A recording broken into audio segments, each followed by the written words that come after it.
तुकाराम महाराज अभंग श्रृंखला 15 गहरा अर्थ. जळो जळो ते गुरुपण, जळो जळो ते चेलेपण. गुरु आला वेशीद्वारी, शिष्य पळतो खिंडोरी. कशासाठी झाले येणे, त्याचे आले वर्षासन. तुका म्हणे चला, गुरु दोघेही नरकाला. यहाँ तुकाराम महाराज कहते हैं कि यदि गुरु में आत्मज्ञान नहीं और शिष्य में सच्ची जिज्ञासा नहीं तो ऐसा गुरु होना और चेला होना झूठ पे टिका होता है. ये गुरु शिष्य परंपरा पर नहीं बल्कि उसके पाखंड पर आघात है. ये पंक्ति बहुत तीखी है. वेशधारी गुरु जो सिर्फ कपड़े, भाषा और आसन से गुरु बना है, उसके सामने शिष्य टिक नहीं पाता. क्यों?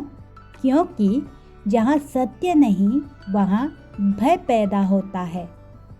जब गुरु शिष्य का संबंध मोक्ष या सत्य के लिए नहीं बल्कि स्वार्थ, सुविधा, मान सम्मान के लिए होता है तो वहाँ साधना नहीं सत्ता बैठ जाती है.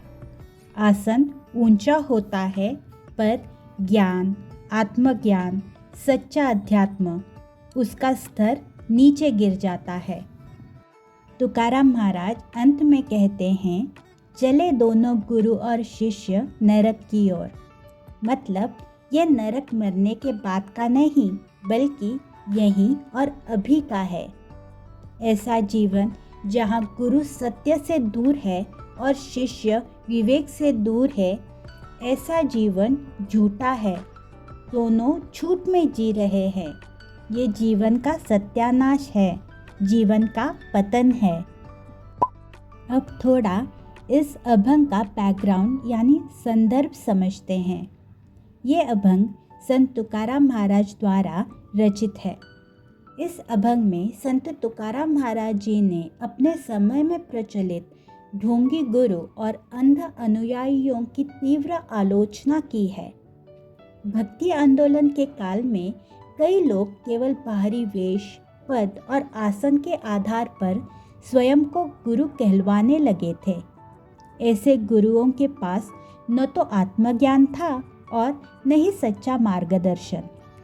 वहीं दूसरी ओर अनेक शिष्य बिना विवेक के, स्वार्थ या सुविधा के कारण ऐसे गुरुओं का अनुसरण करते थे.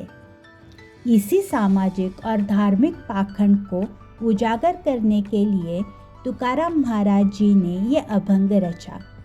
इस अभंग के माध्यम से वे ये संदेश देते हैं कि सच्चा गुरु शिष्य संबंध केवल बाहरी दिखावे से नहीं बल्कि सत्य, आत्मज्ञान और विवेक से बनता है. धन्यवाद.